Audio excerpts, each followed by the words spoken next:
Allah's severe punishment awaits the husband who utters these 3 words to his wife. Dear friends, do everything, but don't utter these 3 words to your wife. Otherwise, remember that Allah will be displeased with you. Your happy home will be destroyed within a few days. Because of these 3 words, your wife will begin to hate you intensely. Any husband who utters these 3 words to his wife will surely face Allah's wrath. Allah will fill his life with troubles and darkness. He will destroy him. For what reason? Because of uttering these 3 words. Even if he repents all his life, Allah will not forgive him. Until his wife forgives him, none of his good deeds will be accepted. He cries, screams, and shouts all his life. But seeing his plight, no one supports him. No one listens to his pleas. Even Allah's mercy turns away from him at that moment. Dear sisters, today's video will teach your husbands such a powerful lesson that they will never bother you with these 3 sentences again. Your life will become peaceful. But the condition is that you listen carefully to this statement until the end. If you want your husband to avoid hurting you, to avoid saying those words that offend you, then make sure to recite this statement to your husband once. Because after listening to this statement in full, your husband will be forced to apologize to you. First, I will tell you the instructive story of a cleric who uttered 3 sentences to his wife, and what happened next. Listen carefully. There was a cleric who was respected and loved by everyone in his area. His personality was such that his words reflected humility, his tone gentle, and his actions piously. He spent his entire life leading prayers. People prayed behind him as if they were standing behind a special servant of Allah. His leadership brought a sense of peace and spiritual comfort, and his prayers had a heartwarming effect. Maulvi Sahib was not only a devotee of worship himself but also inspired others to pray. Day or night, winter or summer, his love for the mosque's arch remained undiminished. He always taught the people of his area the lessons of good morals, love, and closeness to Allah. His conversations were brief but deeply impactful. People considered spending time with him a blessing. One day, he suddenly fell victim to a dangerous and fatal illness. The disease was so severe that it was heartbreaking to see his condition. People prayed for him, saying that this was a test.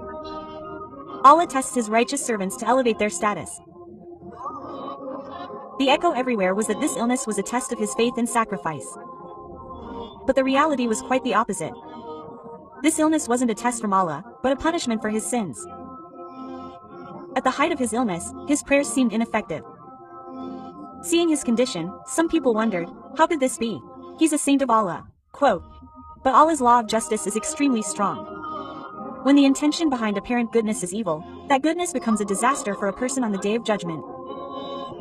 Maulvi Sahib spared no effort to treat his illness. He visited every possible doctor, hakim, and expert in modern medicine. The prayers continued. People offered special prayers for him in mosques, but all were in vain. The illness ravaged his body so much that he gradually weakened, and his condition worsened day by day. Then came the day when the angel of death approached him. A silence fell over the room, and the Maulvi Sahib, who had led countless people in prayer in his life, was gone. He was now living out his final moments. Prayers were on his lips, but fear and trembling lingered in his heart. As the time of Maulvi Sahib's death approached, those in the room were astonished to see him. His beautiful, radiant face suddenly began to turn ugly. His skin turned pale, his eyes lost their sparkle, and his face took on a terrifying appearance. People were stunned by what was happening. The face that had once been considered a symbol of piety and devotion had now become a lesson.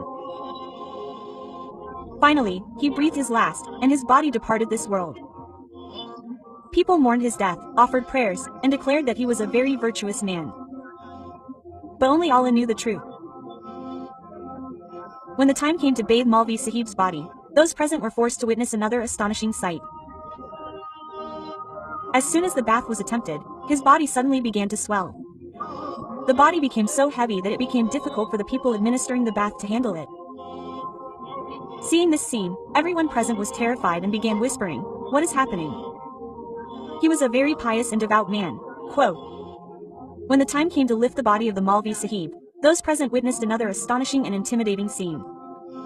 As the body was lifted, its weight had increased to an extraordinary extent. People who could easily lift a normal body were now finding it difficult to handle it. Some people tried to lift it, but repeatedly gave up in exhaustion. Seeing this scene, people looked at each other, their hearts filled with fear and surprise. Whispers broke out.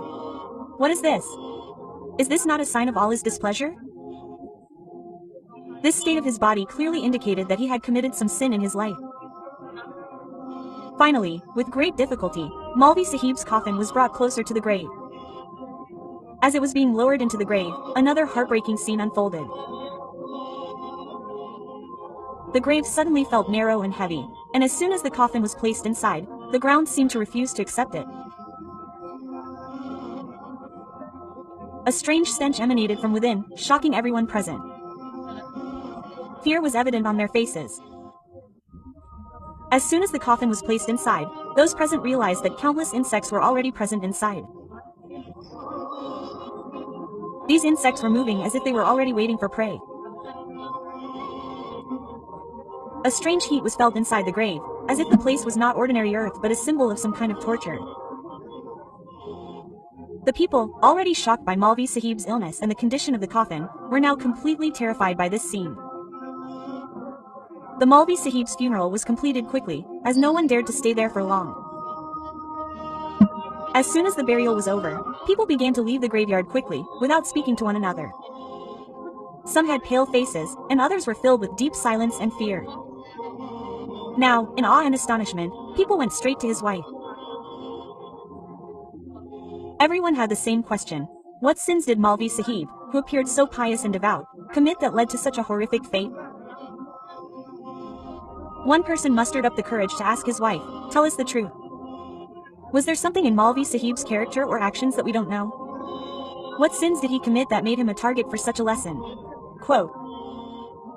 Hearing this, his wife bowed her head and, with tears in her eyes, said, "He was very righteous in the street, but his righteousness was only for show. He was very strict at home." Quote. "He oppressed me, didn't respect my feelings, and always humiliated me."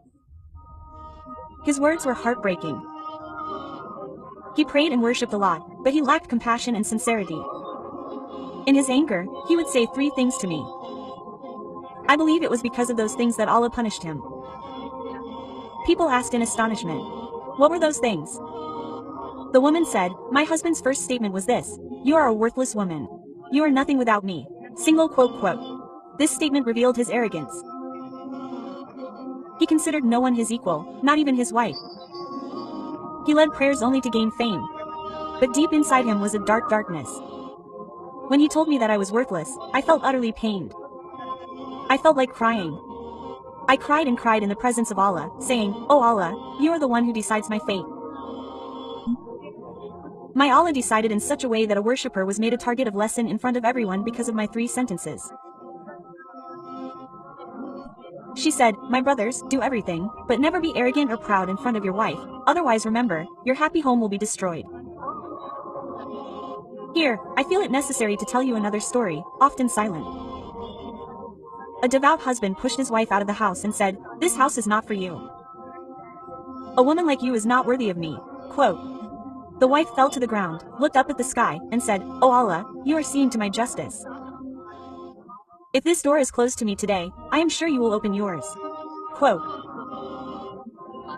Saying these words, she remained leaning against the same door, unwilling to leave.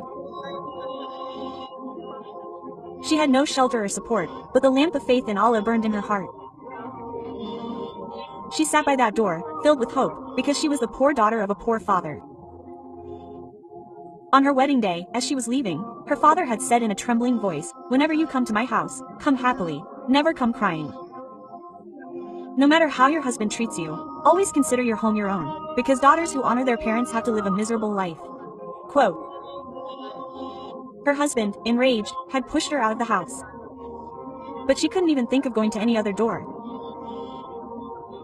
Because respectable daughters prefer their own home, whether that home is a garden among the gardens of paradise or a pit among the pits of hell. She knew that if she left that door, her father's head would hang low. His turban, which held his honor, would be reduced to dust. Weeping, she fell asleep, and her father's face appeared in her dreams. The father said to her, "Son, you are the crown of my honor. But remember, your honor is in the hands of Allah. My dear brothers, if you show mercy to someone's daughter today, Allah will shower His mercy on your descendants. It is a principle of life that you reap what you sow. If you wipe a daughter's tears today, Allah Himself will protect your daughter's honor and happiness tomorrow. I don't know what has happened to my community. We want our daughters' honor, but we have forgotten to treat others' daughters with justice. We pray for our sisters, but when we see someone else's sister suffer, we remain silent. Quote. Anyway, she remained leaning against the door all night. When the husband opened the door in the afternoon, he saw his wife sleeping, leaning against the door. By that time, the wife had also woken up. The husband's anger had still not subsided. He shouted, "You're still sitting here. Why aren't you leaving me, my love? Go away. I don't like to see a woman like you." Quote. The trembling wife took a deep breath and softly said, "This door is my last resort." My father said, "Daughter, if you can ever save your home without hurting your husband, you must do so. I can leave this door, but I can't abandon my father's advice and my honor." Single quote quote. The husband's heart remained unmoved. He closed the door tightly and went inside. The weeping wife, wiping her tears, slowly rose. Falling and recovering, she reached the door of the greatest king in the universe. The king whose door never closes, surrendered the burden of her heart to Allah, because she believed that the greatest king in the universe never turns away anyone who comes to his door empty-handed. Meanwhile, the husband sat inside, restless. He felt he had done something wrong, but his pride prevented him from apologizing. Suddenly, his eyes fell on the sheep his wife had left by the door. Seeing it, he imagined his wife leaning against the door, crying and begging for forgiveness. He took a deep breath and thought, "She doesn't complain or say anything against me. She's patient, but I'm testing her patience. Am I being unfair to her?" Quote. Thinking this, he immediately opened the door and went out. There was no sign of his wife. He frantically searched every corner of the village for her. Finally, in the courtyard of the mosque, he saw his wife, bowed in prostration. Tears were flowing from her eyes, and she was praying with trembling lips. "Oh, my husband is angry with me today. He will be pleased tomorrow." Quote. "But I pray to you that you never put my husband in trouble like me. He is my everything. I have no one else in this world except him. Oh Allah, keep him happy always and fill his heart with love and mercy for me." Hearing these words, it felt as if someone had taken hold of the husband's heart. His steps stopped and tears of shame welled up in his eyes. He was astonished that the woman whom he had oppressed was pleading before her God for him. She was praying for his peace and happiness.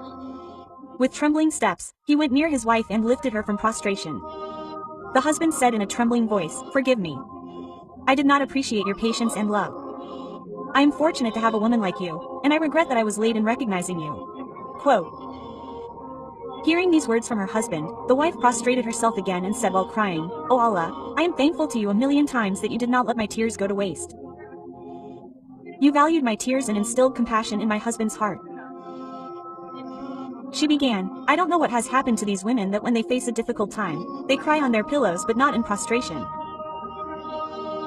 If only they could shed a few tears in prostration, all their problems would be resolved. Their lives would become paradise." Quote. People asked the woman, "What was your husband's second sin? What was the second sentence he used to say?" The woman said, "My husband's second sentence was this: you have come into my life as a punishment. I don't know when this punishment will leave me." Single quote quote. Then she shared a third sentence that caused her immense pain. She said, "My husband used to abuse my parents in front of me. He used to speak ill of them." Quote. The woman said, "Brothers, because of these three sentences, neither his prayers nor his prayers were of any use to him. Instead, this prayer became a disaster for him." Quote. "He is gone and still more punishment is in store for him because I have not forgiven him yet and neither do I want to forgive him. I will be his enemy on the day of judgment. I will plead to Allah in front of everyone. Oh Allah, I served him all my life and this is what he rewarded me for. Not a day passed when I did not cry because of him." Friends, I hope you all liked today's statement and I request those who listen to my videos on YouTube to like the video if they liked it. Do express your opinion in the comments and subscribe to our YouTube channel for more videos. Allah Hafiz.